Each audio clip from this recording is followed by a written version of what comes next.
मराठी मॅट्रिमोनीवर मिळतो सगळ्यात जास्त चॉईस। मराठी मॅट्रिमोनीने लाखो स्थळं जुळवली आहेत। यापेक्षा चांगली गोष्ट काय असू शकते? मराठी माणसांची नंबर 1 चॉईस मराठी मॅट्रिमोनी। खरं तर मुंबई महापालिकेसाठी 135 वॉर्डमधनं भारतीय जनता पार्टी, शिवसेना आणि RPI महायुतीमधून मुख्यमंत्री देवेंद्रजी फडणवीस साहेब, आमचे प्रदेशाध्यक्ष रवींद्रजी चव्हाण, चंद्रशेखरजी बावनकुळे, आशिषजी शेलार, अमित साटमजी यांनी मला संधी दिली। मला वाटतं ही एक चांगली संधी मानखुर्दसाठी मिळाली।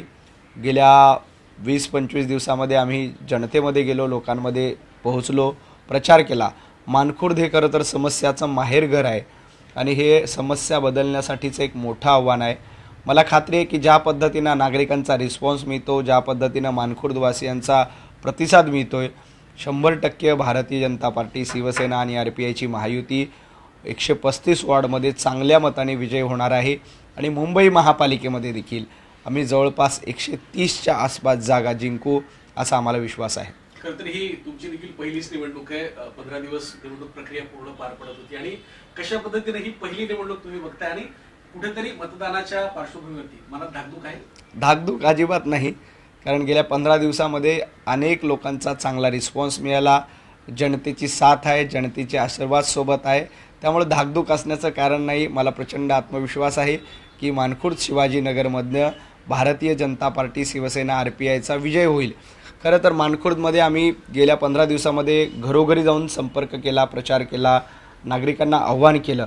मानखुर्दमध्ये खूप सारे प्रॉब्लेम आहेत, म्हणजे इथे वॉटर गटर मीटर हा बेसिक प्रॉब्लेम आहे, चांगलं गार्डन नाही, शाळा नाही आहे, सगळ्यात महत्त्वाचं म्हणजे चांगला दवाखाना नाही आहे। हे सगळे प्रश्न मानखुर्दमध्ये वर्षानुवर्ष आहेत। अबू आझमी समाजवादी पार्टीचे आमदार इथं 25 वर्षापासून नेतृत्व करतात, परंतु मानखुर्दकडे सातत्यानं वंचित ठेवण्याचं काम मानखुर्दला अबू आझमींनी केलं। 25 वर्षापासून उभाटा गटाची महापालिकेमध्ये सत्ता आहे, समीक्षाताई सकरे इथल्या नगरसेविका आहेत, परंतु त्यांनी देखील या भागामध्ये साधं झाडू मारणं म्हणजे स्वच्छतेचं बेसिक काम देखील केलेलं नाही। त्यामुळं लोक या सगळ्या समस्यांना वैतागलेले आहेत आणि त्या पार्श्वभूमीवर भारतीय जनता पार्टी आणि महायुती निश्चितपणे जनतेची सेवा करते।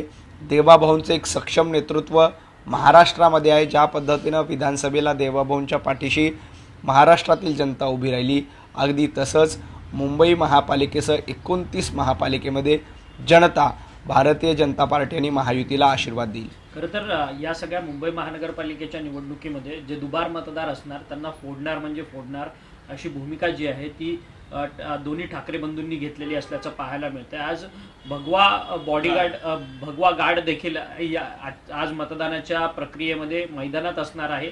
जिथे कुठे अशा पद्धतीने दुबार मतदार होण्याचा प्रयत्न होणार त्या ठिकाणी गोंधळ होण्याची मोठी शक्यता आहे। कशा पद्धतीने बघता ठाकरे गटाकडनं ही गोंधळ नियोजित पद्धतीने घातले जाणार? ठाकरे गटांना माझं एवढंच आव्हान आहे की दुबार मतदानाला नक्की चेक करा, दुबार मतदान झाले नाही पाहिजे यासाठी काळजी घ्या। फक्त मराठी दुबार मतदारांवर तुम्ही शंका घेऊ नका। मराठी दुबार मतदारांना फोडण्याची भाषा तुम्ही करत असाल तर ते मराठी माणसं सहन करणार नाहीत। तुम्ही जाणीवपूर्वक बांगलादेशी घुसखोरांकडे दुर्लक्ष करणार, जाणीवपूर्वक बांगलादेशी दुबार मतदार आहेत त्यांच्याकडे दुर्लक्ष करणार।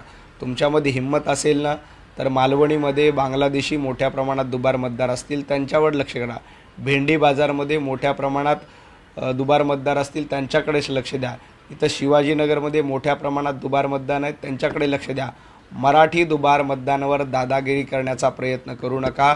जिथं दुबार मतदार असेल कायदेशीर आक्षेप घ्या, कायदेशीर अडचण असेल तर त्या प्रक्रिया सगळ्या फॉलो करा, पण कुणाला धमकी देऊन झुंडशाही करून अशा पद्धतीनं मराठी मतदारांना धमकवण्याचा प्रयत्न उभाटा गटाने करू नये। मराठी माणूस हा भारतीय जनता पार्टीसोबत, महायुतीसोबत अतिशय सक्षमपणे ताकदीने उभं आहे। तुमच्यात हिंमत असेल तर हिरव्या दुबार मतदानावर शंका घ्या। ज्या पद्धतीनं काही लोक आपले चेहरे झाकून मतदानाला येण्याचा प्रयत्न करतात त्यांच्यावर आक्षेप घ्या। तुमच्यात हिंमत असेल तर आपला भगवा गार्ड तिथे दाखवा। मराठी मॅट्रिमोनीवर मिळतो सगळ्यात जास्त चॉईस। मराठी मॅट्रिमोनीने लाखो स्थळं जुळवली आहेत। यापेक्षा चांगली गोष्ट काय असू शकते? मराठी माणसांची नंबर 1 चॉईस मराठी मॅट्रिमोनी।